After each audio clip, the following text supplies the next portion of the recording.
좋아요, 구독. 네, 안녕하십니까.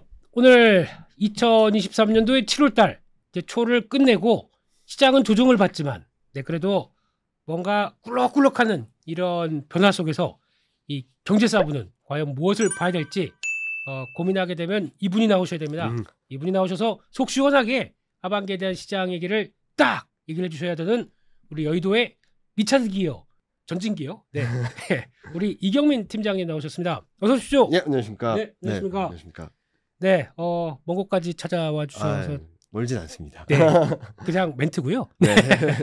제가 우리 이경민 팀장하고 타 프로에서도 거의 짝꿍처럼 네, 얘기를 맞습니다. 여러 가지 프로를 하다 보니까 너무 잘 네. 그러니까 동네 형 같고 형? 네. 제가요? 해주세요 그냥. 네, 네, 그렇습니다. 너무 정겨워서 네. 오늘 올 때 발걸음이 가벼웠습니다. 네, 저도 가벼웠습니다. 네, 네, 네. 대표님이랑 한다면 뭐 어디든지 뭐. 좀 더. 네. 네, 예. 그래서 네. 대표님이랑 되게 케미가 잘 맞아서. 네. 저희 편한 마음으로 왔습니다. 예. 오늘 뭐 대본도 없고. 예.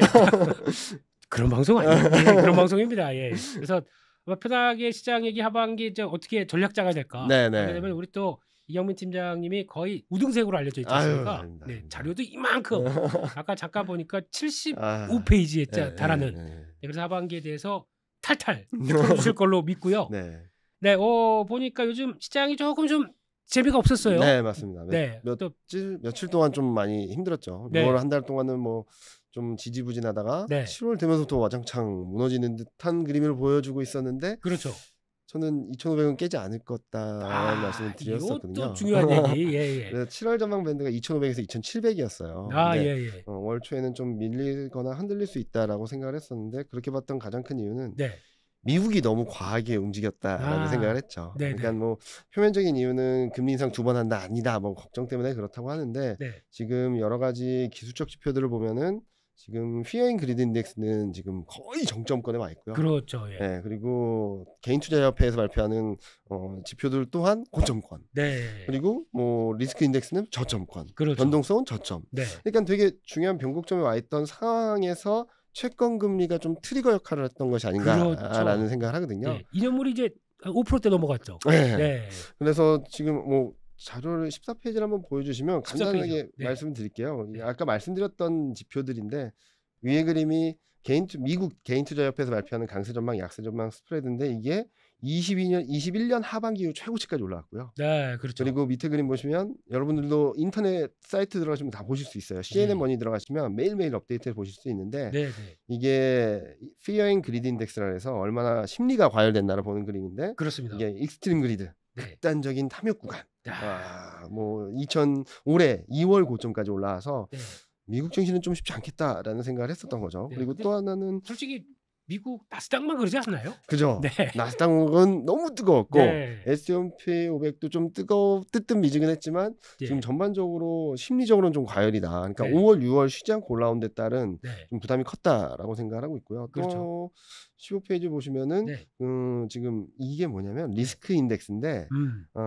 올라가면 리스크에 대한 민감도가 높고 네. 떨어지면 리스크에 대한 민감도가 낮다라고 보는데 네. 판단을 하는 데 있어서는 반대로 해야 돼요. 예. 고점권에 있다라고 하면은 네. 리스크에 대한 민감도가 정점에 도달했다. 이제 음. 앞으로는 리스크 온 시그널이 나올 거다.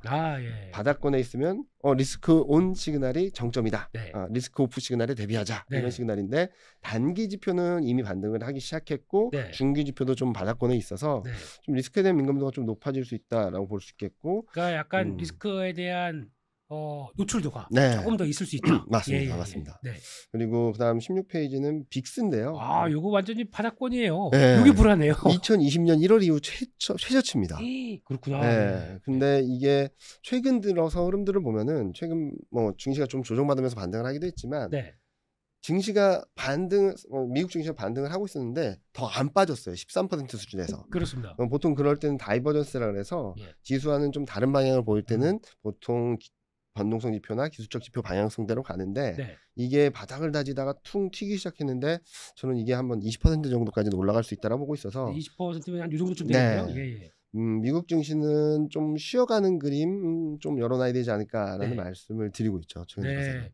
그럼 미국이 쉬면 저희는 더 쉬는 거 아닌가요? 한국은 네. 조금 다르게 보고 있어요. 네. 무슨 말씀을 드리냐면 한국 증시 6월 달에 쉬었잖아요, 먼저. 그 중반부터 조금 그랬죠. 쉬었죠. 예. 그리고 7월 초에도 같이 쉬었고. 네. 그런데 저는 이번 사이클에서 좀 기대하는 부분들은, 그러니까 미국이 쉰다 그래서 막 무너지는 그림이 아니라 네. 좀 상승 탄력이 좀 약해질 거다 네. 정도로 보시면 될 것 같고, 이번 사이클에서 되게 중요하게 보는 거는 전 중국이에요. 중국. 중국이 뭐 네. 엄청 좋아지냐 그런 것들에 대해서 말씀드리긴 조금 애매모호할 수는 있어도 네. 27페이지를 한번 봐주시면 네.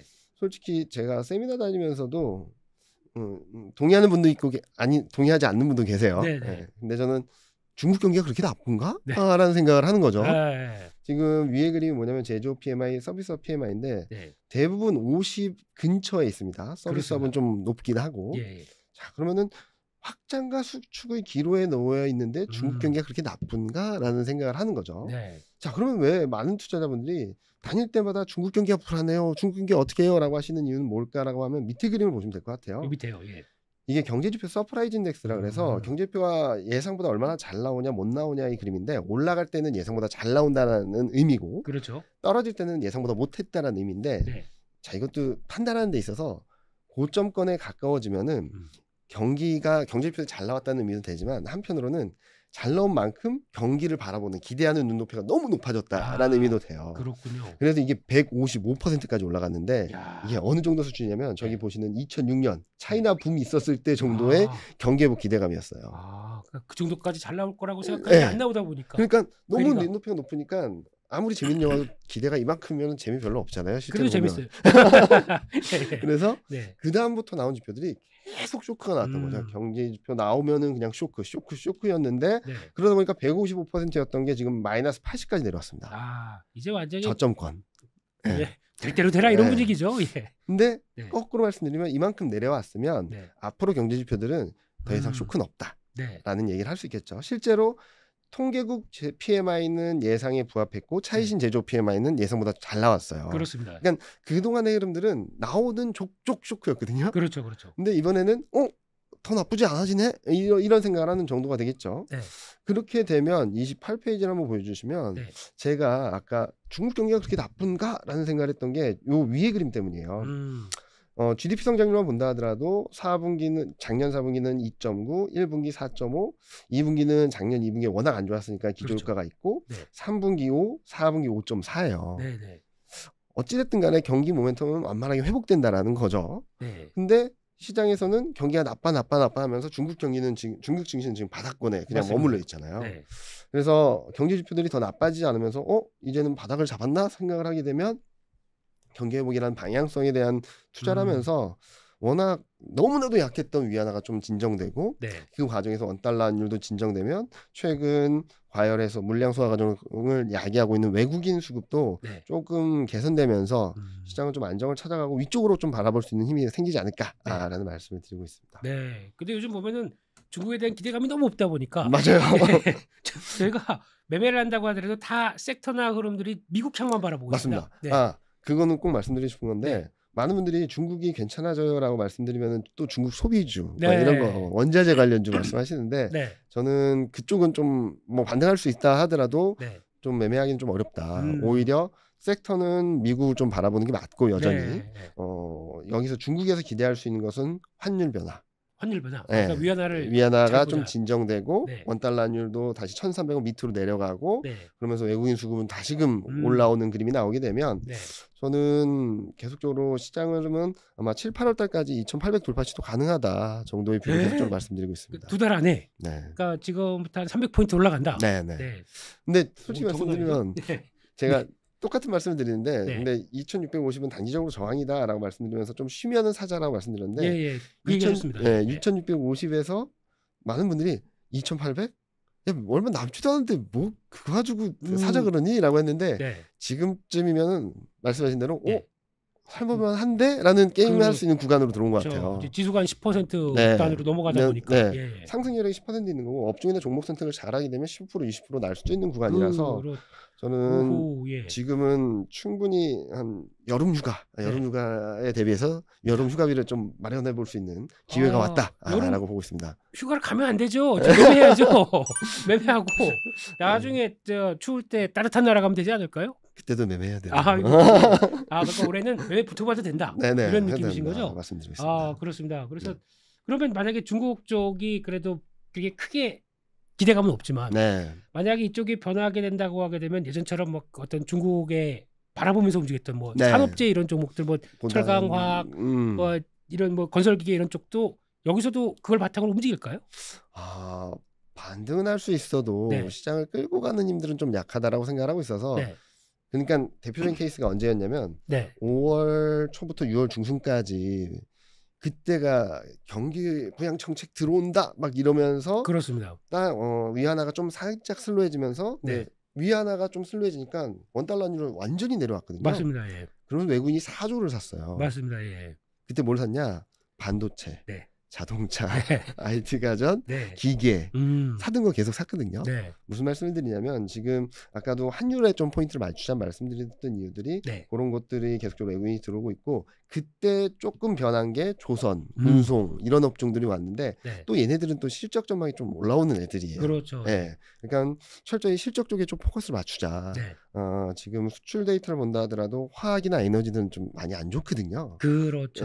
또 유가도 왔다 갔다 하다 보니까 변동성도 크고 그래서 원자재 관련된 종목들은 조금 또 많이 떨어진 거에 따른 되돌림은 있겠지만 뭐 적극적으로 매매해서 초과 수익을 내기는 좀 어렵지 않나라는 생각을 하고 있고 최근 코스피가 조정받을 때 같이 조정받았던 애들을 좀 더 눈여겨보자. 대표적으로 반도체가 있겠죠. 그래서 저는 반도체가 정고점 돌파 시도는 충분히 가능하니까 지금 역사적 정고점 얘기하시는 아니요, 직전고점. 직전고점이요? 직전고점. 힘 빠졌네. 역사적 고점은 아마 내년쯤에는 넘어서지 않을까라는 생각을 하고 있으니까 작년은 그러니까 21년 하반기부터 작년까지는 그냥 매도였잖아요. 시장 흐름만 보면 한 방향이었습니다. 올해는 트레이딩 바이. 그러니까 오르락 내리락 하지만 그래도 저점과 고점을 높여가는 그림. 그리고 내년에는 바이 앤 홀드 전략이 될 수 있다고 보고 있어서 올해는 좀 매매를 뭐 대표님처럼 매매를 잘 하시는 분들은 진짜 수익 많이 낼 수 있는 구간이다라고 말씀드리고 있죠. 저희들이 다 매매를 딱 붙어야 되는 그런 시간이 맞습니다. 그럼 보니까 잠깐 환율 얘기도 잠깐 하셨는데 그러면 원달러 환율은 어느 정도까지 보십니까? 일단은 단기적으로는 조금 1,300원 밑으로 내려갈 가능성을 좀 열어놓고 있고요. 저희가 그냥 뭐 짧게 말씀드리기보다는 큰 흐름에 대해서 말씀을 먼저 드리면 먼저 달러 인덱스를 말씀드리면 많은 분들이 원달러 환율이나 환율을 예측하실 때 많은 것들을 보고 많은 변수가 있지만 저는 위의 그림 가지고 되게 많이 말씀을 드려요. 미국 달러 인덱스 구성의 57%가 유로화거든요. 근데 그렇습니다. 미국 달러화와 유로화의 상관관계를 보면 마이너스 0.97이에요. 그러니까 57%의 비중을 가지고 거의 좌지우지 서로 정반대의 흐름들을 보여주고 있어서 저는 미국하고 유럽 간의 누가 경기 힘이 센가 누가 더 통화정책 매파적인가를 보는 거거든요. 경기 힘이 세고 매파적인 쪽이 강세. 그렇죠. 상대적으로 약한 쪽이 약세. 이렇게 보는데 지금 보시면은 작년 한 해 내내는 작년 1, 2, 3분기를 보면은 GDP 성장률은 마이너스에서 보합권 또 올해 2분기까지는 플러스권으로 가는 그림이었고 기준금리도 0.5에서 2로 팍 튀는 그림이 나오니까 달러 인덱스가 날아갔죠. 그렇죠. 근데 여기서 균열이 생긴 게 3분기를 지나면서부터 이제 유럽도 ECB도 매파적으로 변한 거죠. 그러면서 기준금리가 플랫해졌어요. 10월 달에 고점 나왔습니다. 그러니까 3분기 지나면서 고점이 나왔던 이유가 통화정책적인 측면에서 연준의 독단적인 매파적인 스탠스를 ECB가 맞춰줬다는 거죠. 그래서 같이 동참한 거죠. 그래서 더 올라가지 못했던 거고. 자 그러면은 지금 박스권 등락 뭐 100포인트에서 104, 뭐 103 이 정도 박스권인데 그런 이유는 경기는 아직까지 미국이 우위를 보이는데 통화정책은 ECB가 더 매파적이죠. 그렇죠. 그래서 둘 간의 충돌이 일어나다 보니까 박스권인 거고. 자 이제 3분기 23년 2분기를 지나면서 3분기부터 보면 GDP 성장률이 다시 유럽이 좋은 쪽으로 갑니다. 그래요? 그리고 기준금리는 계속적으로 축소되고요. 즉 경기도 통화정책도 ECB가 유럽이 센 구간으로 들어가요. 그러면 3분기부터는 저는 달러 인덱스가 내려갈 거로 보고 있거든요. 음. 점진적으로. 네. 그러면은 100포인트를 깨져서 저희는 95포인트도 와. 깰 수 있지 않을까? 95까지요. 네. 연말까지. 예, 연말까지. 연말까지. 그리고 95. 원달러율은 1,200원 초반, 1,220원, 30원 네. 정도까지도 내려갈 수 있다고 보고 있어서 네. 환율적인 측면만 고려해 본다면 시장이 되게 우호적인 네. 분위기가 만들어지지 않을까라는 음. 생각을 하고 있고요. 네. 아까 잠깐 말씀드렸던 것 중에 하나는 위쪽으로 잠깐 가시면은 네. 요 그림인데 밑에 그림 보시면 좋을 것 같은데 네. 제가 이 외국인 수급이 더 나빠지지는 않을 것 같은데라고 생각했던 이유가 2022년 7월부터 외국인은 계속 샀어요. 코스피를. 그렇습니다. 예. 네. 네. 근데 패턴이 되게 일정해요. 음. 사는 강도는 좀 달랐긴 했지만 네. 일시적인 차익 매물이 출회되는 구간에서는 좀 바닥이 비슷했던 시점이 있었고요. 그러네요. 한 네. 1.8조 정도면은 어느 정도 클라이맥스다라는 거고 네. 또 오른쪽 그림은 외국인 선물 누적 매매를 보면은 그냥 박스권만 가고 있어요. 아, 예. 그랬다가 좀 위로 올라가면서 좀 오버슈팅이 나왔고 네. 지금은 좀 언더슈팅 과매도 구간에 들어와 있어서 많이 팔았어요. 네, 지난주부터. 최근 단기간에 진짜 많이 네. 팔아가지고 네. 자 방향성 전환이냐 근데 또 판 거에 비해서는 레벨은 높아요. 그렇습니다. 예. 그래서 저는 2,500선대에서는 충분히 사도 되고 2,500이 깨진다 하더라도 되게 일시적이지 네. 추세적으로 깨고 내려가는 그림은 아닐 거다라고 말씀드렸던 것은 예. 현물도 선물도 조금은 매도 클라이맥스를 지나고 있다라고 생각을 해서 네. 최근 시장이 흔들렸던 이유 중에 하나가 외국인이 매도를 좀 세게 하면서 나온 거잖아요. 그렇죠. 선물 팔고 현물도 팔고 주식도 뭐 거의 네. 관망이고. 네. 예. 그래서 지금은 오히려 사야 될 때지 팔아야 음. 될 때는 아니다라고 말씀을 드리고 있습니다. 그렇습니다. 외국인들이 선물금 그렇게 했으니까 자, 선물 수익을 크게 하기 위해서 주식을 판다. 네. 이건 아닐 거라고 생각하시는 거죠? 그러려면은 네. 작년 7월부터 이어져 왔던 외국인이 22조, 23조 샀거든요. 네. 그걸 다 되돌려야 돼요. 야. 아니, 예. 알겠습니다. 예. 상상도 하기 싫습니다. 네. 예, 예. 그러니까 지금은 외국인이 작년 7월부터 계속 매집을 했어요. 네. 매집을 했다라고 생각을 하는데 네. 1년 반 동안의 플랜을 어그러뜨리고 새롭게 시작한다? 네. 그러기에는 지금 한국만의 펀더멘탈 환경이 되게 단단하다라고 생각을 하거든요. 네. 경기 선행지수도 OECD는 지금 4개월째 상승을 하고 있고 맞습니다. 예. 통계청은 지금 바닥권에 위치해 있고 네. 수출은 마이너스 폭을 줄이고 무역 수지는 흑자 전환하고 네. 한국 12개월 선행 EPS는 계속 올라가고 이런 상황에서 외국인이 방향성을 바꿔서 이제 아래로 꼬꾸라뜨린다? 그러지는 않을 거라고 생각하고 있습니다. 네. 아주 중요한 얘기를 해주셨네요. 그러니까 턴하고 있는데 네. 거기다 외국인들이 그거 알고 벌써 1년 전부터 준비해왔다. 네. 이런 쪽으로 보시게 되면은 거기는 이제 다시 눌릴 때마다는 네. 사된다. 네. 그래서 2,500 안 깬다. 안 깬다. 끝. 네. 아유 대단하다. 네. 그렇습니다. 그런 쪽으로 봤었을 때 그러면 지금 결국에는 그러면 이 패턴 그대로 가게 되면 잠시 그래서 8월 달에 2,800 간다는 얘기를 그렇게 하시는 거군요. 네네. 그럼 여기서 쉬었다가 네. 다시 외국인들 선물 정리하고 네. 주식 다시 매수하고 네. 그렇게 되면은 딱 이제 맞아지기 시작하네요. 맞습니다. 네, 알겠습니다. 다 했는데요. 고맙습니다. 네, 그런 상황입니다. 그러면 지금 아까 잠깐 또 얘기하셨던 것 중에서 반도체 얘기를 잠깐 하셨잖아요. 네. 그럼 이제 반도체 어차피 지금 하반기에 좋게 보는 섹터 이경민 팀장님은 탑픽은 반도체죠. 일단 반도체겠죠. 네. 예, 네. 반도체. 네. 그리고 또 지난번에 저희 방송할 때 보니까 2차전지 네. 이 두 축으로 네. 이거에 대한 뷰는 이상이 없으신 거죠? 네. 변함이 없다라고 보시면 될 것 같고요. 네. 네. 하반기 전망 작년에 네. 올해 전망을 하면서 계속 똑같이 말씀드리는 그림이라서 지겨우실 수도 있는데 네. 지금 전체적인 큰 흐름들을 보면 반도체, 전기차, 2차 전지, 신재생 에너지 이 네 개가 모든 나라들이 육성하고 키우고 어떻게든 이기려고 그렇죠. 예. 패권 전쟁에서 우위를 점해야 되는 업종이다라고 보고 있고 네. 여기에 방사는 주요국들이 이제 국가 미주수를 늘리는 부분들. 그렇죠. 인터넷은 뭐 많이 떨어진 것도 있지만 뭐 어마어마하게 떨어지긴 했죠. 야, 이거 잘 찾을 수 있을까요? 네이버, 카카오 대표적으로. 예. 제자리를 찾아가는데 시간이 꽤 걸릴 것 같긴 한데 네. 전 지금 가격대에서는 파는 건 아니다. 오히려 트레이딩 바이 가능성 높지 않을까라는 생각을 하는 거고 또 네. 하나는 네. 지금 중국 경제를 말할 때 빠지지 않는 게 청년 실업률이에요. 그렇죠. 그렇죠. 예. 그래서 청년 실업률을 보면은 20%대 되죠, 거의. 20% 넘었습니다. 넘었습니까? 예, 와. 근데 그래서 그게 사회적인 문제가 되고 있어서 저는 청년 실업률을 좀 떨어뜨리기 위한 방법 중에 가장 센 게 네. 빅테크 기업 규제 완화. 그래야 되겠죠. 네, 그리고 유니콘 기업 활성화 네. 이런 것들을 하면서 좀 음. 풀어줄 수 있다고 보고 있어서 전 인터넷도 그런 네. 분위기에 따라서 좀 좋아질 것 같고 이제 2분기 실적을 통해서 그냥 쇼핑으로 돈 따박따박 버는 그냥 내수 기업이 될지 네. 아니면은 해외 매출도 땡겨오고 네. 다른 쪽에서 사업 확정을 하면서 새로운 밸류에이션이라든지 저평가라는 인식을 강하게 심어줄지 거기에 따라서 좀 방향성이 좀 확실하게 나온다라고 생각하고 있는데 네. 그래서 인터넷까지 좀 굉장히 긍정적으로 바라보고 있고요. 예, 예. 반도체 하면은 네. 너무 많은 분들이 뭐 좋다 나쁘다 많이들 얘기를 하시는데 네. 전 2016년 17년하고 비슷한 것 같아요. 거의 뭐 그 과거의 슈퍼사이클 그대로 온다. 그대로까지라기보다는 이렇게 말씀드려도 되는지 모르겠지만 저는 예. 그러니까 아무나 다 하셔도 됩니다. 다 열려 있습니다. 깊음이니까 산도 좀 높지 않을까라는 그렇죠, 생각을 하는 그렇죠. 거거든요. 네. 71페이지 한번 봐주시면 네. 위에 조그만 그림이 올해 반도체하고 코스피 추이예요. 네. 여기 밑에, 그림이죠. 예. 밑에 그림은 2016년 추이부터 보시면 네. 되게 비슷하게 하는 것 같은 느낌이 그러네요. 들어요. 아웃퍼폼하고 예. 끌어올린 쉬다가 거죠. 예. 쫙 2017년에 날아갔는데 네. 2016년에도 감산이 있었고요. 네, 맞습니다. 근데 저 때는 그래도 괜찮았기 때문에 삼성전자는 감산을 안 했고 네. 이번에는 다 힘들기 때문에 모두 다 감산을 했죠. 네. 자 그러면은 올라오는 힘이 어디 있을까라는 것들을 생각하면 이번이 좀 세지 않을까.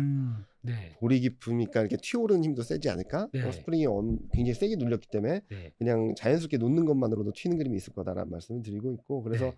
반도체가 올해는 솔직히 말씀드리면 그렇다고 해서 막 뭐 앞자리수 막 바꿔서 움직이는 그림까지는 아닌 것 같아요. 올해까지는. 네. 왜냐면은 저 그림 보시는 것처럼 아직까지 적자에 대한 우려들이 남아 있고 네. 내년에 수요가 어떻게 될까에 대한 퀘스천 마크도 남아 있어서 네. 전고점을 돌파 시도하는 정도에서 등락을 보이는 거죠. 그러니까 2016년에도 4분기에 좀 쉬었어요. 박스권에서. 네. 그런 그림이 나올 수 있다라고 보고 있는데 그래도 지금 단기적으로는 좀 올라갈 수 있는 룸이 남아 있다 정도로 보시면 될 것 같고요. 자세히 보니까 쉬면 기회네요. 네, 무조건 기회입니다. 네, 그래서 네. 저는 그렇게 보고 있고 지금 이 정도쯤이 그러면 지금 현재 7월달 정도로 보실 수 있을까요? 네, 저는 그렇게 보고 있어요. 그리고 또 하나는 네. 저기 그림 보시면 이게 그래도 24년에 전 이익이 전고점을 못 넘는데 어떻게 주가가 더 올라가? 네. 자 생각을 해보면 2016년 말에 2017년 실적이 저 정도 나올 거라고 상상을 했었을까요? 못했죠. 네. 그냥 저도 막연하게 그냥 사이클 바닥이다만 생각했었죠. 사이클 바닥이다, 네. 턴한다 정도만 네. 있었어요. 그래서 제가 2017년에 IT 무조건 된다, 네. IT 무조건 된다라고 말씀을 드리고 저희 자료에도 탑픽이 반도체 플러스 IT 전반 업종이었었거든요. 네. 그때 섹터 애널리스트 분들은 되게 우려를 많이 하셨어요. 네. 경민아 이게 턴하는 정도지 너무 세게 올라가는 올랐다. 건 아니야. 네. 그래가지고 저도 뭐 턴하는 정도인데 뭐 얘밖에 없어요. 실적 좋아지고 그런 애들이. 네. 그러니까 좋아질 것 같고 뭐 그때 보면 5G 네. 뭐 4차 산업혁명 막 네. 여러 가지 이벤트들이 있었고 그렇습니다. 평창 동계올림픽 뭐 이벤트도 있었고 막 그래가지고 이런 것들을 갖다 붙이면 움직이게 되면 되게 이슈가 많은데요. 네. 뭐 그랬는데 솔직히 그때 턴어라운드 사이클이 회복되고 있어요. 상승하고 있어요. 네. 빅 사이클이에요. 슈퍼 사이클이에요 하면서 저렇게까지 간 거거든요. 네.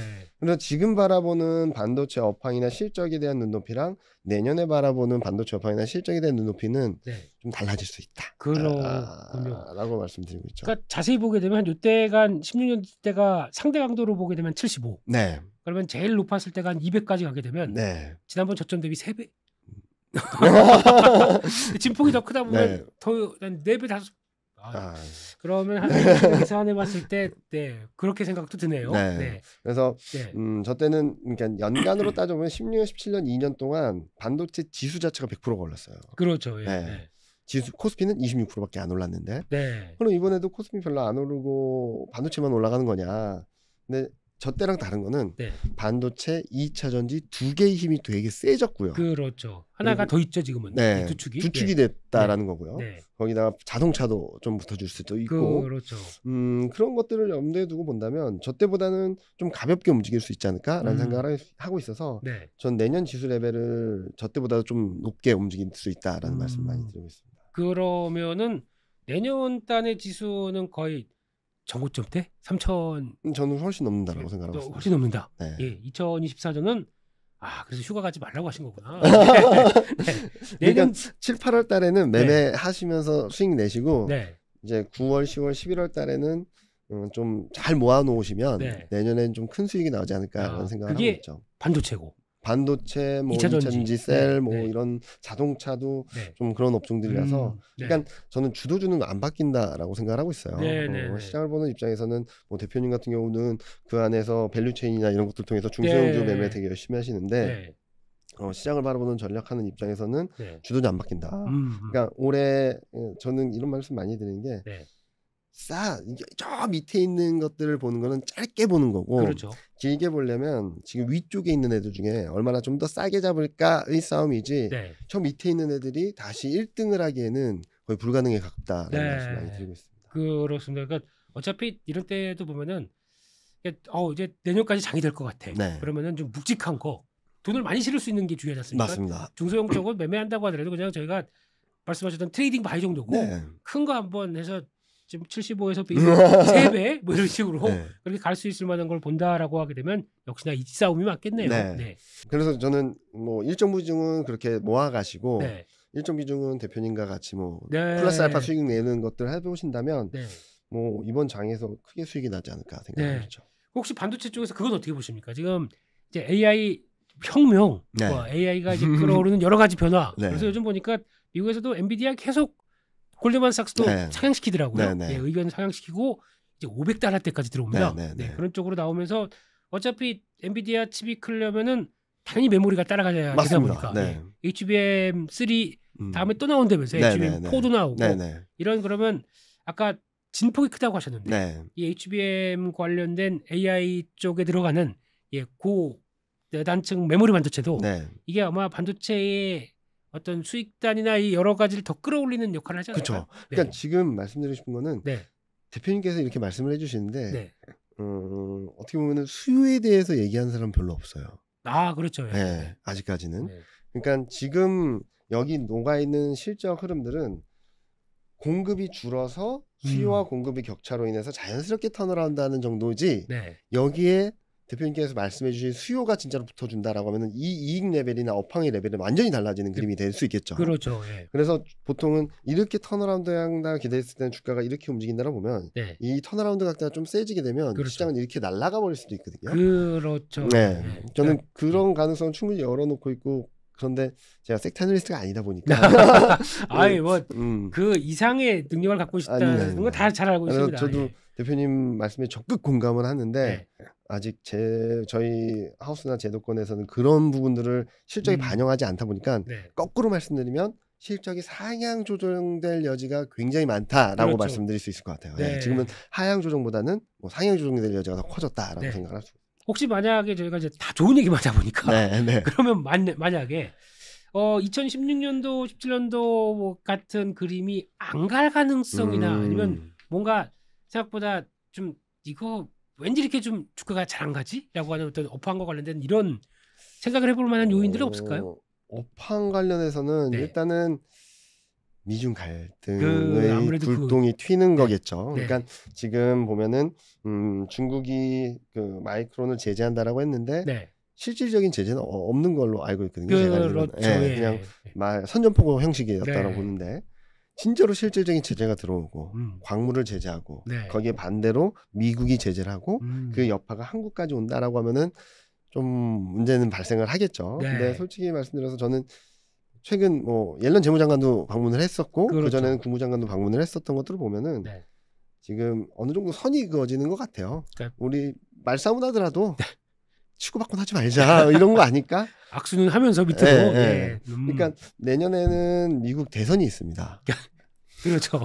선거가 있다 보니까 이제 먼저 움직이는 거죠. 네. 예.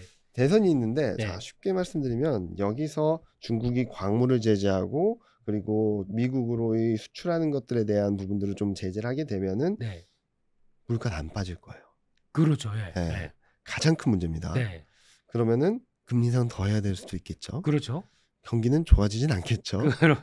갑자기 또 생각이 바꿔지는데요. 예, 예. 그래서 네. 지금 솔직히 말씀드리면 네. 미국이 더 적극적으로 방문을 하고 그런 것들은 네. 아마도 그런 부분들을 좀 풀어내려고 음. 어떻게든 올해 안에 물가를 잡고 내년부터는 이제 물가 금리 인하와 예. 경기 부양이라는 두 가지 카드를 꺼내 들어서 네. 11월 달 대선에서 성공을 해야 된다는 생각을 하는 것 같다고 보고 있어서 네. 저는 말씀드렸던 되게 안 좋은 시나리오가 있긴 하지만 네. 그게 현실화될 가능성이 높지 않다라는 말씀 많이 드리고 있습니다. 거기다 정점은 그거죠. 또 여러 가지 시나리오로 많이 나오는 것 중에 하나가 중국이 대만 치면 뭐 이런 얘기. 네. 뭐 요즘 보면 그런 자극적인 게 네, 유튜브에서 먹혀요. 네, 맞습니다. 네. 맞습니다. 그래서 중국이 네. 대만을 치면 대한민국은 어떻게 될 것인가? 네, 그러면 북한이 뭐 내려온다. 뭐 별 얘기 많더라고요. 그래서 제가 저랑 같이 일하는 친구들한테 작년 11월 그러니까 올해 23년 전망할 때 가장 큰 화두가 뭐였냐면 네. 유럽의 한파가 와서 유럽 대위기 온다라는 거였어요. 네. 그때 친구들한테 말했던 거는 내가 전망을 하거나 내가 컨트롤할 수 없는 변수를 가지고 전망에 녹이면 네. 이게 변하면 다 바꿔야 된다. 그리고 만약에 예상치 못했던 변수가 들어왔을 때는 네. 거기에 따른 밴드라든지 강도를 조정해주면 되는 거지. 네. 얘 때문에 망합니다라고 했는데 얘 때문에 안 망하면 어떡할래? 전망이 완전히 180도 바뀌는 거다라고 그렇죠. 말씀드렸죠. 솔직히 그 하우스 입장 쪽에서 네. 너무 이제 극단적으로 그쵸. 갔었을 때에 대한 그거는 이제 그 블랙스완이지 않습니까? 그렇죠. 네. 블랙스완으로 남겨놓고 계속적으로 팔로우하고 트래킹을 하는 건 맞지만 네. 이게 벌어질 거니까 전망은 이렇습니다라고 말하는 거는 저는 그냥 밋밋한 전망보다 더 훨씬 위험하지 않나라는 생각을 하고 있습니다. 그러니까 그거 듣다 보면은 사람이 이렇게 빠져버려요. 맞아요. 그런 자극적인 거 괜히 막 그렇대 네, 이렇게 네. 생각하다 보니까 거의 또 기정사실로하러 받아. 네, 그럼 내 판단이 글로 가버리고. 맞습니다. 그러면 이제 그때부터는 돌이킬 수 없는. 네. 네. 그럼 그 유튜브에 그런 것만 찾아다녀요. 그리고 알고리즘이 계속 그런 것들만 보여줄 거예요, 진짜로. 대만 멸망만 나옵니다. 대만 맞습니다. 멸망. 네. 그런 쪽으로 나오는데 그렇죠. 그러니까 물론 이제 극단적인 현상이 발생하긴 합니다. 네. 근데 그게 나왔었을 때 이제 어떤 투자 아이디어에 대한 생각을 한다고 하더라도 네, 맞습니다. 그걸 가지고 주가 되면은 사람이 더덜더덜해집니다. 그거를 가정에 넣는 순간 내 전망이 되게 위험해진다라고 생각하거든요. 그렇죠. 그런 것들은 시나리오상으로는 염두에 두되 네. 그리고 거기에 대한 플랜을 어느 정도 세워놓되 네. 이게 이렇게 될 거니까 이렇게 될 거야라고 기정사실화하는 거는 너무나도 위험하니까 좀 더 피해야 된다. 예, 그렇습니다. 그러면은 이제 반도체 쪽 같은 경우 그러면 작년 2016년도가 그대로 보게 되면은 약간 2년 사이클이겠네요. 이번에도. 네. 그러면은 저도 그렇게 보고 있습니다. 네. 그럼 작년부터 시작했다고 봐야 될까요? 이제 올해로 시작했다고. 올해 1분기를 저점으로 턴하기 1분기 시작했다라고 본다면 23은 회복의 구간, 24년이 완전히 정점을 향해 가는 구간, 25년 상반기 중에 정점을 통과하는 구간 정도로 생각할 수 있겠죠. 그러면 지금부터 2년 싸움 정도. 네. 그러면서 큰 그림 잡아가시면 딱 좋지 않나. 그러면은 뭐 편하게 투자하실 수 있지 않을까. 올해까지는 좀 답답하실 수 있습니다. 그렇죠. 올라갈 만하면 떨어지고 떨어지나 싶으면 올라가고 막 그럴 것 같아요. 그럴 때마다 좀 올라갔다 싶으면은 일정 부분 줄였다가 또 떨어졌다 싶으면은 비중 다시 늘리고 이렇게 매매하시면은 수량을 늘리는 매매 전략을 가져가실 수 있겠다라는 생각을 하고 있죠. 그렇죠. 그럼 이 시점에서 또 나와야 될 게 딱 그거죠. 팀장님이라면은 제가 한 1억 드릴게요. 1억 드리면은 삼성전자를 사시겠습니까? SK하이닉스를 사시겠습니까? 아니, 일단 1억은 잠깐만요. 해보고요. 저는 솔직히 말씀드리면 성향에 따라서 하시면 될 것 같습니다라는 말씀드렸었거든요. 근데 저는 요번에는 50대 50 하자. 반반. 왜냐면은 보통 반도체 업황이 좋아지거나 턴어라운드하고 회복되는 사이클에서는 항상 2등주가 굉장히 강한 흐름들을 보였던 건 사실이에요. 그렇죠. 근데 이번에는 뭐 요즘도 조금씩 나오는 얘기가 있긴 한데 뭐 시스템 반도체 수율을 맞춰가고 있다 막 이런 소식들도 좀 들리더라고요. 삼성전자가 열심히 일했나 봅니다. 그 사이에. 그래서 만약에 24년에 그런 것들이 가시적인 성과를 보여준다라고 한다면 또 다른 얘기가 만들어질 수도 있거든요. 그래서 저는 반반하자 이번에는. 반반. 만약에 옛날에는 뭐 7대3, 3대7 이렇게 가져가시면 됩니다라고 했는데 성향이 상관없이 이번에는 반반하자라는 말씀을 드리고 싶습니다. 그러니까 예전에는 SK하이닉스가 7이었었. 그렇다고 하게 되면 이번 반반. 그러니까 삼성전자의 기대도 만만치 않을 것이다. 솔직히 말씀드리면 현실화 여부보다는 네. 어느 정도 거기에 대한 가시적인 성과에 대한 기대가 반영되기 시작하기만 하더라도 네. 주가 흐름은 되게 굉장히 셀 수 있다. 네. 21년 1월을 한번 생각을 해보시죠. 그 폭발했던 구간. 네, 네. 폭발했던 구간.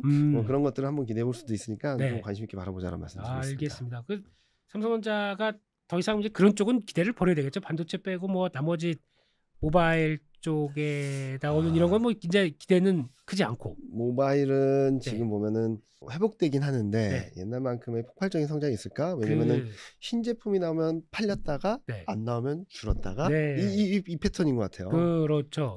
그래서 모바일 쪽보다는 반도체 업황 턴어라운드에 대한 기대를 좀 더 강하게 하는 부분들. 저는 모바일 쪽은 이번에 다음 신제품이 나왔을 때 얼만큼 변화되는지가 네. 중요하다고 생각하거든요. 네. 아이폰 같은 경우는 크게 변하진 않는데 엄청난 인기를 하고 홀수가 있듯이. 그렇게 인기래요. 네, 그러니까요. 이번이 또 홀수랍니다. 홀수 나온 거야. 15. 네. 네. 네. 제가 얼마 전에 핸드폰을 바꾸긴 했는데. 바꾸시 네. 혹시 폴더 아닙니다. 그거 아니시고요. 저 와이프 그리고 이렇게는 아이폰, 애플 뭐 이게 있어서 그러시구나. 깔렸는데 네. 근데 삼성을 보면서 좀 아쉬운 거는 네. 그런 게 세지 않은 것 같은 느낌이 조금 팬덤. 들어서. 예. 네. 그리고 얘를 쓰면 얘가 되고 얘가 되고 얘가 되고 이렇게 서로 엮여서 생태계처럼 구축되는 게 좀 약한 것 같아서 애플이 그런 거 진짜 잘한 것 같아요. 그렇죠. 예. 만약에 핸드폰을 다른 걸로 바꾸면 나머지랑 연결성이 확 떨어지니까 네. 저희 와이프가 절대 나 못 바꾼다. 항상 예. 이건 우리 집안 기억이야 이러면서 예. 가훈이 돼보겠네요. 아이폰으로 네. 계속하자. 네. 근데 그런 것도 있습니다. 이게 솔직히 저도 뭐 아이폰에 대한 뭐 어떤 집착은 없는데 네. 진짜 아저씨로서 네. 제일 좋은 게 삼성페이예요. 솔직히. 그렇죠. 네. 맞습니다. 지갑 자체가 사라졌어요. 맞아요. 돈을 안 들고 다녀요 이제는. 네. 네. 그러다 보니까 핸드폰 하나로 해결할 수 있다는 이 장점이 있는데 그래서 애플페이도 나왔습니다. 네. 아직까지 많진 애플페이가 않아요. 네. 네. 그러니까 그게 이제 확산되기 시작하게 되면 아마 이런 아저씨들도 이탈하는 일은 나올 것 그쵸. 같습니다. 예. 그래서 그런 것들을 좀 잘 구축하고 아니면은 핸드폰에 대한 디자인이나 이런 쪽들을 네. 좀 획기적으로 해서 네. 지금 폴더블 폰이나 이런 것들은 되게 잘 만들고 되게 인기가 많았던 걸로 보고 있는데 네. 그런 것들 좀 더 업그레이드 해가지고 가져가야지 계속적으로 좀 특히 중국 쪽에서 좀 인기가 그렇게 높지 않다라고 많이 떨어지고 있다라고 해서 네. 그런 것들을 조금 보완한다면 네. 반도체 업황 턴어라운드 그리고 핸드폰 수요에 대한 확대 가전을 꾸준히 하는 거고 네. 그렇게 된다면 생각했던 것보다 좋은 주가 흐름들이 나오지 않을까라는 예상을 하고 있죠. 그렇죠. 그러면 요쯤 돼서는 또 다음 섹터로 넘어가게 되면 네. 혹시 그러면 아까 잠깐 말씀하셨던 2차전지. 네. 2차전지. 우리 염은투자님의 2차전지를 한번 터는 시간. 네. 저는 네. 요즘 뭐 가장 많이 얘기하는 게 뭐 나올 수밖에 없어요. 지금 뭐 그쵸. 에코프로 얘기는 네. 계속 나오는 거고 네. 이제 드디어 왔다 100만 원 이러면서 네, 그쵸. 그래서 또 아마 이쪽이 조금 약하긴 해요. 에코프로 네, BM이 지난 고점 때까지 못 넘었으니까 네. 그런 쪽에서 여전히 관심은 높은 부분들인 것 같은데 엄청나게 높죠. 네. 근데 저는 에코프로가 조금 오버하긴 했는데 네. 그렇다고 해서 쭉쭉 뻗어나가는 그림까지는 어렵겠다. 예를 들어서 뭐 다수의 다수의 소재 업체들이 동반해서 전고점을 뚫고 갔다라고 하면은 새로운 사이클이라고 생각할 수 있는데 네. 혼자 움직인 거거든요. 그러니까 에코프로가 단독적으로 움직이기 좀 더 크다. 네. 예. 그래서 네. 좀 전체적인 뷰에 있어서는 네. 2차전지 소재는 좀 박스권 정도로 보고 있다라고 네. 생각을 하시면 될 것 같고 네. 전 오히려 2차전지 셀 네. 쪽이나 그리고 소재 쪽이라고 하더라도 아직 못 오른 애들 네. 그런 쪽들을 좀 바라보는 게 맞지 않을까라는 음. 말씀을 드리고 있어요. 네. 그러니까 어차피 업황 자체는 여전히 긍정적이긴 하지만 엄청 좋죠. 네. 뭐 논할 여지가 없는 거죠. 그렇죠. 그리고 또 한 분 뭐 최근 제가 세미나하면서 질문 받은 것 중에 하나가 중국 2차전지 기업들이 미국으로 가면 네. 이제 한국 힘든 거 아니냐. 거의 낙동강 오리알이 아니냐 뭐 네. 이런 얘기. 네. 근데 중국을 끌어들일 수밖에 없는 게 네. 미국은 엄청난 쇼티지예요. 2차전지가. 그렇죠. 예. 엄청난 쇼티지라서 이걸 메울 방법이 딱히 없거든요. 그렇죠. 한국을 아무리 해도 또 독과점 논란이 나올 거고. 네. 그래서 궁여지책으로 중국을 끌어들인 건데 네. 그러면은 한국 걸 뺏어서 주면은 문제가 생기겠지만 한국도 하고 중국도 하면은 한다고 해도 아직도 쇼티지가 이만한 건 네, 아니에요. 그러니까요. 네. 쇼티지를 해결하기 위한 방법 중 하나가 중국 기업까지 끌어들이는 거지 네. 한국 기업이 하던 거를 뺏어서 주는 건 아니기 때문에 네. 너무 걱정하지 말자라는 말씀을 드리고 있고 네. 그리고 셀 같은 경우는 최근 움직하는 것들이 좀 나오기 시작하고 있어서 네. 저는 셀 업체들은 조금 더 매력적이지 않을까라는 말씀을 드리고 있고 네. 저희 탑픽 종목을 한번 네. 맨 마지막 장에 봐주시면은 네. 여기 2차전지 뭐 LG화학하고 뭐 SKC 좀 보여드리고 있는데 네. 저희는 뭐 그동안 이거 발간할 때가 5월 초였거든요. 5월 초요. 네. 네. 좀 업데이트가 안 됐. 아니요. 하반기 전체를 봤을 때 얘네들이 네. 괜찮다라고 해서 예. 추천을 드린 거고 뭐 음. 그 이후에 뭐 6월, 7월 달에 좀 잘 가긴 했던 종목들이 좀 꽤 있죠. 네. 근데 저희 섹터 애널리스트는 LG 에너지 솔루션을 가장 선호하고 있다. LG에서를. 네, 네. 말씀드리고 삼성 SDI도 괜찮겠다라고 네. 말씀드리고 있고 네. 그리고 소재 쪽이나 이런 쪽들은 뭐 LG화학이나 SKC 쪽들을 보는 게 수급이 주체는 외국인이라고 본다면 네. 코스닥 플레이보다는 코스피 플레이가 좀 더 좀 유력하지 않을까라는 말씀을 드리고 있고 네. 몇몇 소재 업체들에서는 외국인이 진짜로 정신없이 팔고는 있습니다. 그렇죠. 포스코 홀딩스도 그렇고. 네. 예. 철강 쪽도 그렇고. 네, 예. 누군가 말하는데 예. 21년 1월 자동차 분위기가 난다라는 얘기를 하시더라고요. 아, 그래요? 네. 외국인 보유 비중이 줄어드는 속도나 강도가 네. 최근 2000년 소재 쪽에서 네. 2021년 1월 자동차의 향기가 느껴진다라는 얘기를 하실 정도로 네. 그래서 저는 외국인 수급이 뭐 지난주에 소재 쪽이 더 올라갈 수도 있기는 하겠지만 네. 외국인 수급이 진정되고 턴어라운드 하기 전까지는 본격적인 상승세를 보이기보다는 좀 박스권이나 개인 투자자 힘에 의해서 올라오면 네. 외국인의 매도가 좀 눌러주고 네. 이런 패턴이 반복되지 않을까라는 예상을 하고 있고 네. 그보다는 아직까지 좀 눌려 있고 네. 좀 덜 오른 이 전지 셀이나 이렇게 보여드린 LG화학이나 SKC 이런 쪽들을 보시면 좋지 않을까 말씀드리겠습니다. 포스코 홀딩스라는 회사 자체에 대해서 외국인들은 아직까지 철강 회사로만 인식을 하고 있는데 네, 그러니까 아니 같은 이제 섹터의 포트 안에 들어와 있는데 네. 철강 쪽에 들어와 있는데 이게 계속 올라옵니다. 그러면 아니 이거 철강 쪽에도 왜 이렇게 올라? 그래서 그냥 반사적으로 팔아서 이렇게 나온 건 아닐까요? 뭐 그럴 수도 있다라고는 생각을 하는데 네. 리튬 회사의 가치가 이렇게 있는데 근데 그거를 언제쯤 평가해 줄까라는 고민을 할 수는 있겠죠. 네. 그런데 만약에 그걸 그렇게 봤다면 네. 다른 거는 적극적으로 샀겠죠. 다른 소재 쪽은요. 네. 네. 근데 그렇지는 않은 것 같아서. 그러니까 만약에 이제 이러다가 많이 비중이 확 줄었지 않습니까? 네. 근데 그러면 만약에 중국을 바라보면서 철강 업황이 돌든가 네. 아니면 보니까 야 이거 철강 회사가 아니야 이렇게 되면 다시 적극적으로 샀을 때는 변화가 나오지 않을까요? 변화가 나올 수 있겠죠. 네. 근데 그거를 인식하는 시점에 도래하기까지는 네. 뭐 매출 비중이라든지 수익 네. 비중을 조금 더 볼 것 같아요. 외국인 입장에서는 네. 기대감에 여기까지 왔으면 좀 과한 거 아닌가라는 생각을 하면서 뭐 정신없이 그냥 비중을 줄이고 있는데 네.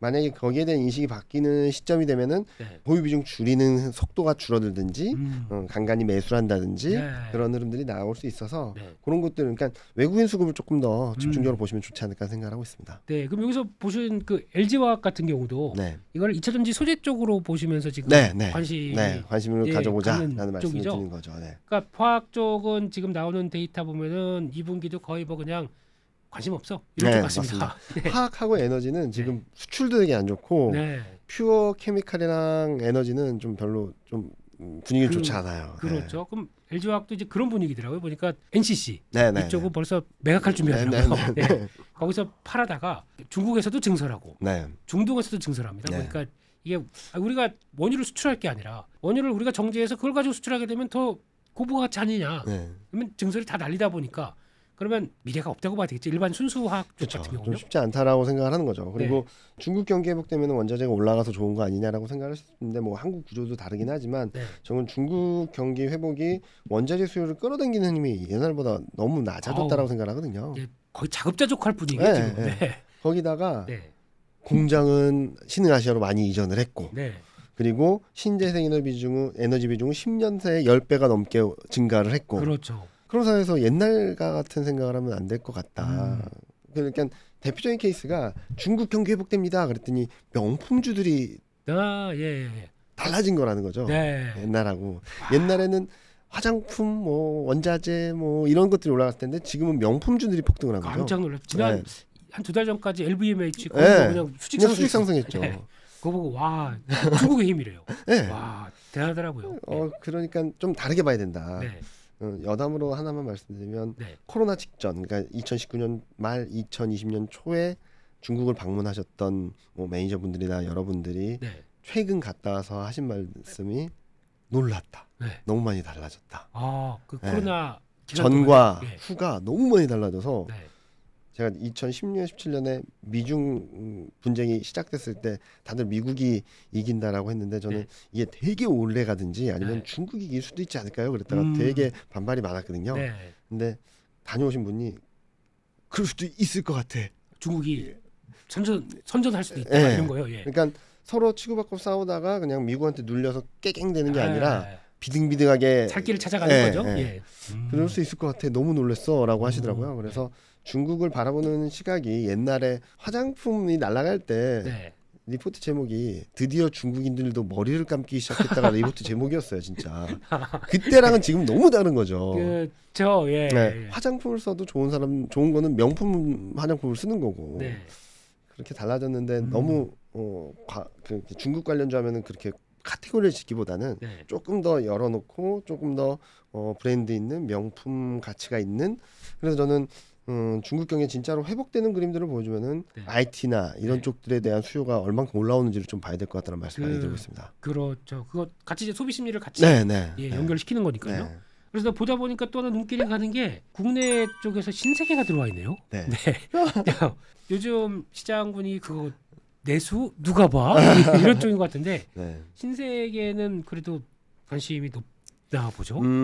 저희가 생각하는 것 중에 하나는 네. 하반기 중에는 소비가 조금은 회복되지 않을까? 최근 뭐 여러 가지 새마을금고 이슈라든지 여러 가지 이슈 때문에 네. 눌려 있는 건 맞지만 되게 재밌는 그림 중에 하나가 소비 심리랑 네. 수출 증가율이랑 같이 움직여요. 그래요? 그러니까 이것도 낙수 효과가 있다는 겁니까 그러면? 낙수 효과라기보다는 네. 소비 심리 지표다 보니까 네. 그런 상황들이 벌어진다라고 보고 있는데 네. 많은 분들이 소비 안 좋아하는데 뭐 기저효과 때문이라고는 하지만 소매 판매는 조금씩 턴어라운드하는 모습들을 보여주고 있고 네. 내구재 중심으로 움직이고 있고 밑에 그림이 바로 그 그림이거든요. 그러네요. 빨간색이 수출 증가율이고요. 네. 파란색이 소비 심리 지수입니다. 와 이런지 몰랐어요. 네. 무슨 그러니까 연관성이 있죠 이게? 일단은 네. 수출이 잘 되면은 한국 경기 전반적으로 좋아질 수 있다는 기대감이 들어올 것이고 네. 보너스가 더 보너스 받는 겁니까? 그런 것도 있겠고요. 예. 그리고 한국 경제 구조상 수출을 준다고 높다 보니까 네. 수출이 좋아지면 한국 경제가 좋아질 거야. 네. 경기가 좋아지면 내가 소득이나 이런 것들도 좋아지겠지. 네. 그런 심리가 살아나는 것 같다는 생각을 하는 거죠. 그래서 수출 증가율이 이제 막 마이너스 폭을 좀 줄이고 있는데 이게 3분기 중에 플러스 반전을 하고 그렇게 된다면 소비 심리가 조금 더 살아나면서 네. 좀 올라오는 그림들을 보여주지 않을까. 네. 그리고 전년도의 변화를 보면은 소매 판매도 기저효과의 힘으로 올라오는 그림들이 나타나고 있고 그런 그림들 나오면은 저는 소비주는 내수 소비주도 한번 움직일 수 있는 정도의 힘이 생길 것 같다. 여기에 가장 좋은 거는 많은 분들이 좀 중국인이 안 풀렸잖아라고 하는데. 네. 명동 저희 회사가 을지로에 네. 있거든요. 네. 명동 가보시면 다른 세상입니다. 벌써요? 많이 오셨습니까? 중국인들이 아니라 네. 진짜 다양한 국가에서 오셔가지고 그때 예전에는 얼마나- 중국말 네. 싸우듯이 얘기했던 게 아니에요. 이제는 이제 다양한 언어들이 들리기 시작하는. 진짜로 너무 많아요. 그 명동 중앙거리가 이제 다 전부 다 이제 포장마차 같은 네. 게 음식 파는 걸로 생겼거든요. 전부 다 줄이 서져 있거든요. 네. 거기에 사람들이 가득. 그렇구나. 근데 예. 국적은 다 다르고. 그래서 되게 독특한 상황이 벌어지고 있어서 네. 옛날 중국인들이 왔을 때처럼 면세점이 폭발적으로 성장하기는 어렵겠지만 공식이었죠, 거기. 네, 그렇죠. 회복세로 진입하게 된다면 네. 신세계 정도는 한번 다시 받아 좋지 않을까라는 말씀을 드리고 있죠. 제가 알기로는 이게 부동산 가격하고도 거의 비슷하다 뭐 맞습니다. 이런 얘기도 맞습니다. 있었는데 네. 그러면 반대로 얘기하면 수출 좋아지면 부동산도 좋아지는. 전반적인 경기 회복에 대한 그림들이 나오게 되면은 경기를 바라보고 네, 보니까. 경기를 바라보니까. 근데 부동산 같은 경우는 여러 가지 이슈들이 있긴 하지만 네. 코스피도 네. 좋은 애들만 가잖아요. 네. 부동산도 왜 이렇게 조심스럽습니까? 좀 좋은 애들만 좀 움직이지 않을까라는 네. 생각을 하고 있어서 네. 그렇다고 해서 뭐 대세 상승이라기보다는 많이 떨어진 데 따른 올라오는 정도는 충분히 기대해 볼 수 있지 않을까 말씀드리고 있고 네. 새마을금고나 여러 가지 이슈들도 뭐 PF 이슈나 이런 것들이 있긴 하지만 네. 너무 걱정은 하지 말자. 음. 정부 정책적인 측면에서도 대응하려는 모습들이 있을 거고 네. 그런 흐름들이 나오고 본다면 좀 더 나빠지는 그림까지는 아니겠다 정도로 말씀드리고 네. 미국의 사례를 좀 말씀을 드리면은 예. 실리콘밸리뱅크 파산한 이후 난리가 난 것 같았는데 그렇죠. 미국은행이 망했다. 예. 예. 근데 지금 별 영향 없죠. 되게 조용히 지나갔어요. 네. 저는 그때부터 말씀드렸던 것 중에 하나가 네. 선이 그어졌다. 대형은행과 중소은행, 우량은행과 취약은행의 선이 그어졌다라고 네. 말씀드렸는데 네. 지금 한국도 좀 비슷한 것 같아요. 저희도 그러면 이제 급이 달라지는 겁니까? 네. 저축은행급, 네. 새마을금고, 네, 네. 뭐 시중은행 이런 네. 식으로 달라지는 건가요? 네, 달라진다라고 생각하고 있고 네. 요 밑에 쪽에서의 위기는 좀 더 있을 수는 있다 하더라도 네. 이 위기가 윗단으로 확산되면서 한국 금융 시스템이나 한국 경제 전반을 무너뜨리는 그림까지는 아닐 거다라는 말씀을 드리고 있고요. 네. 자, 이번에 스트레스 테스트 결과를 보면은 22년보다 23년 손실, 잠재 손실 규모가 줄었어요. 아 그런가요? 네. 채권 손실분 반영해도요? 그러니까 네. 대형은행 23개 위주로 한 건 맞지만 네. 거기서 또 한 번 확인할 수 있는 거는 대형은행, 네. 우량은행들은 문제없다. 오히려 더 체력이 단단해졌다라는 네. 말씀을 드릴 수 있고 네. 1분기 실적 때도 완전히 갈렸죠. 네. 대형은행들은 실적이 호조고 뭐 예상보다 좋았고 네. 취약은행들은 막 망가지는 그림까지 보였고 네. 예금 같은 경우도 대형은행들은 늘었는데 네. 취약은행들은 줄고 이런 차별화되는 그림들이 나타나고 있어서 네. 이번 위기가 확산되진 않을 거라고 보고 있고 또 네. 하나는 대기업 연체율은 안 움직이고 있어요. 그렇죠. 근데 요즘 보면은 대기업들이 좀 못하는 시장에 실망을 주는 대기업들이 나오다 보니까 거기서 이제 CJ도 그쵸, 나오기 그쵸, 시작하고 그쵸. 또 SK도 이노베이션 이런 또 얘기 나오기 시작하고 효성도 뭐 네. 부채 비율이 뭐 900%래 이러고 나오기 시작하고 하다 보니까 흔들리는 기업들도 나오기 시작하거든요. 네. 네. 그러니까 그거는 최근 일련의 사태들에 의한 파생되는 불안감들을 자극하는 변수다 정도로 보고 있고요. 네. 뭐 그렇다고 해서 대기업들이 무너지는 정도의 그림까지는 아닐 거다 네. 라는 말씀을 드리고 있어서 뭐 그런 기업들은 조금 피해야 되긴 하겠죠. 근데 그 기업들이 진짜로 무너져서 코스피 시장 전반에 영향을 줄 것인가? 그렇진 않을 거다라고 네. 생각을 하고 뭐 있습니다. IMF도 아니고 네. 그렇습니다. 그런 쪽으로 말씀을 해주셨는데 요거 하나만 마지막으로 여쭤보고 싶습니다. 보니까 저는 요게 되게 관심이 높아요. 네네네. 뭐 앞에 쭉 나왔던 얘기는 이러고 있다가 그냥 다 들었고 조선 쪽이 하나가 들어왔네요. 네. 조선 쪽도 선호하는 섹터 쪽으로 하나 들어오시는 거죠? 네. 네. 제가 그동안 말씀드렸던 거는 위의 그림이에요. 영업이익 개선 기여도 24년, 25년 보면은 그냥 반도체가 압도적으로 실적 개선을 끌어가고 네. 그다음에 화학 IT가 2차 전지죠. 네. 그리고 조선 그리고 쭉 내려가다 보면 자동차 조금 내려가면 소프트웨어 네. 그리고 좀 은행 네. 정도가 있어요. 예. 그러니까 24년에도 괜찮고 25년 더 좋아지는 애들. 그래야지 24년까지 시장이 주가가 쭉 올라간다고 생각하니까요. 네. 근데 뭐 반도체가 압도적이네요, 거의. 네. 그러니까 반도체. 지금까지 결론은 다 이제 그런 네. 쪽으로. 예. 근데 예. 많은 분들이 위에 기여도를 보면은 네. 이익 규모가 크면 기여도가 높은 거 아니냐라고 하셔서 예. 밑에 이익 모멘텀도 같이 봤습니다. 예. 24년, 25년 이익 증가율을 같이 보고 25년 이익 증가율을 순서로 이렇게 좀 했는데 네. 반도체가 또 1위예요. 또 1위. 네. 그러니까 기여도도 모멘텀도 반도체가 가장 강하다. 네. 2위가 조선이에요. 바로 나왔네요. 네. 그러니까 기여도도 4등, 네. 이익 모멘텀은 2등. 네. 거기다가 지금 LNG선이나 이런 수주에 대한 기대감들도 있고 수주도 실질적으로 잘 받고 있어서 성과가 올라가는 과정에서는 굉장히 중요한 업종이 될 수 있다라는 네. 말씀을 드리고 있고 저기 4등, 5등을 보시면 IT가 좀 화학, 네. 2차 전지죠. 네. 그러니까 이익 개선 기여도랑 이익 모멘텀이 딱 맞물리는 게 반도체, 2차 전지, 조선 요 세 개가 핵심 팩터라고 보고 있고요. 네. 조금 밑으로 가면 소프트웨어가 있어요. 네, 소프트웨어. 네. 그래서 좀 지켜보자 정도고 인터넷 네. 쪽을 말씀드렸던 네. 이유고요. 예. 그리고 가장 고민되는 게 자동차예요. 이게 그렇죠. 자동차가 저 밑에 있네요. 네, 네. 자동차 이익 개선 기여도는 높은데 네. 모멘텀 낮아요. 그러네요. 네, 그래서 네. 제가 요즘 그동안 그럼에도 불구하고 자동차를 왜 말씀드리냐라고 물어보시면은 네.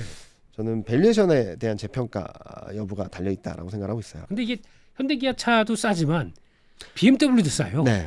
다 폭스바겐도 싸죠. 쌉니다. 네. 자, 테슬라만 이렇고요. 네. 네. 거기 있는 것 같아요, 저는. 네. 그래서 이번에 우리나라 자동차 브랜드가 미국에서 전기차 비중 판매 비중 2위를 했다는 네. 걸 보면서 네. 과거 내연기관차의 밸류에이션을 계속 받으면서 머물러 있을 것인가, 네.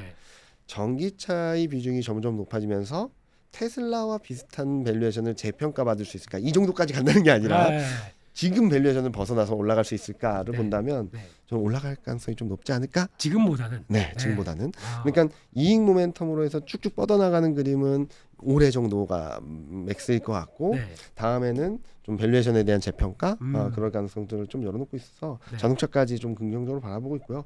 조선은 이렇게 저렇게 요렇게 저렇게 해도 계속적으로 탑픽으로 잡히고 있고 왔다 갔다 해도 다 거기 있는. 네, 다 상단에 있는 네. 그런 업종이고 음. 최근 여러 가지 업황이나 그리고 내년에 미국하고 유럽 경기까지 턴하게 된다면 네. 교육이나 이런 것들은 조금 더 살아나면서 좀 좋아지는 그림이 나오지 않을까라는 기대를 할 수도 있어서 네. 그런 것들까지 감안해서 조선 업종을 좀 탑픽으로 말씀드리고 있죠. 아, 그래서 요 그림으로 보면 그게 다네요. 네. 반도체부터. 반도체는 네. 그냥 뭐 그냥 못을 박으셨고요. 네, 네, 맞습니다. 2차 전지, 조선 디스플레이, 자동차, 인터넷. 네. 요게 그 핵심인 거죠. 네, 네, 맞습니다. 디스플레이도 이게 좀 말은 많지만 요즘에 네. 그걸 보니까 애플에서 맥북이나 네. 이렇게 또 아이패드로 진입하는 시기를 1년 더 늦췄더라고요. 네. 네, 이게 수율이 안 나와서 뭐 한지 모르겠지만 디스플레이를 몇 년 동안 보다 보면 너무 자신이 없어졌습니다. 더 자세히 잘 아실 텐데 네, 항상 상반기엔 반짝하다가 그렇죠. 네. 하반기에 실질적인 실적이 한 분기 두 분기 확인되면서 이렇게 쭉 내려앉고 네. 또 반짝했다가 쭉 내려앉고 그런 패턴을 계속적으로 보여주고 있어서 네. 디스플레이 근본적인 업황이나 아니면 패러다임이 바뀌지 않는 한 네. 저희는 디스플레이는 조금 톤다운 하자라는 말씀드렸죠. 그렇죠. 그러니까 제가 보기에는 이게 좀 바뀌어야 됩니다. 그러니까 이제 새로운 쪽으로 적용해서 네. 네, 뭐 전장용 디스플레이나 물론 이제 아직까지 이게 크진 않지만 요즘 자동차 보면 다 그랜저 봐도 그렇더라고요. 네. 와, 여기서부터 여기까지가 다 쫙 있잖아요. 네. 네. 이게 보니까 최근에 BMW 보면 다 그렇게 나오기 시작하더라고요. 그러면 이게 자동차가 바뀌기 시작하게 그쵸. 되면 저희가 이제 집에서도 TV 한두 대 있는데 네. 그 큰 화면보다 여기 들어가는 것도 만만치 않거든요. 네. 이렇게 시작하게 되면 바뀔 수는 있을 텐데 잘 모르겠어요. 저도 예. 그런 정도로 해석하고 있고요. 네. 근데 또 하나 애플 쪽에서 나오는 그 비전 프로, 네. 비전 프로. 비전 프로 그거에 대한 목표치가 계속적으로 낮아지더라고요. 네, 이것도 계속 낮아지는데, 네. 근데 이제 뭐 얘기는 많습니다만, 네. 뭐 어차피 이게 약간 좀 보여주기 위한 거고, 네. 그다음에 이제 가성비 떨어뜨려가지고 좀 나올 것이다라고 얘기를 하고 있는데, 뭐 연말이라고 얘기를 하고 있고 또 삼성전자도 그 밖에 준비한다고 하다 보니까 이제 대전은 펼쳐지겠죠. 네. 어차피 또 새로운 걸 뭔가를 먹을 거를 찾아내야 맞습니다. 또 새로운 게 막 들어오다 보니까. 그래서 네. 저는 솔직히 말씀드리면 그것 때문에 좀 디스플레이 쪽이 조금 더 좋아질까라고 생각을 했었는데 네, 목표 판매대에서 네. 둥둥 떨어진 거 보고 이것도 완전히 모든 사람들이 상용화 그러니까 핸드폰처럼 집집마다 하나씩 있거나 TV처럼 집집마다 하나씩 있을 정도가 되려면 한참 멀었겠구나. 네. 그리고 폭발적인 인기였다고 한다면 이 정도 이렇게 목표치를 낮추지 않고 오히려 다른 공장들을 바꿔서라도 이걸 생산을 올릴 텐데 네. 그렇지 않은 거 보면은 아직까지 좀 시간이 필요하겠다라는 생각을 하면서 디스플레이 쪽에서는 조금 톤다운 하자. 네. 항상 매년 초에는 흑자 전환합니다라고 하고 땅 뛰었다가 네. 매년 말에는 올해도 조용히 이제 네. 네. 그래서 네. 그거는 조금 저희가 탑픽에서는 좀 제외했다라고 보시면 될 것 예. 같습니다. 근데 솔직히 그거 발달되고 이제 판매량 좋아지게 되면 기승전 반도체죠. 네. 그게 그러니까 반도체는 못 박아놓고 그 이제 못 박아놓고 네. 못 박아놓고 많은 시간 동안 네. 우리 이경민 팀장님 나오셔가지고 그냥 거의 코스피의 전 섹터를 다 훑었네요. 네. 그래서 하반기에 대한 뷰나 네. 그러니까 잘 갖고 가게 되면 내년까지 효자될 종목들 네, 맞습니다. 많다라는 네. 쪽에 결론을 내려주셨고요. 네. 시장에서 여러 가지 또 뷰 계속 얻어야 되니까 네. 자주 모시겠습니다. 뭐 월간 전망 나오거나 네. 뭐 새로운 이슈 있을 때 또 네. 찾아뵙도록 하겠고요. 네, 손 들고 오세요 그냥. 네, 저 나갈게요. 알겠습니다. 네. 경제사부에서 열렬히 환영하겠습니다. 알겠습니다. 네. 네, 이렇게 해서 오늘 이경민 팀장님 모시고 시장 전반적인 얘기 하반기 전망에 대해서 짧고 강하게 네. 말씀을 드렸습니다. 꼭 투자에 참고해 주시면 좋겠고요. 기승전 반도 꼭 기억을 하시고 내년에 큰 돈 벌어보시는 걸로 그렇게 하시죠. 오늘 참석해 주셔서 너무 감사합니다. 네, 네. 감사합니다. 네.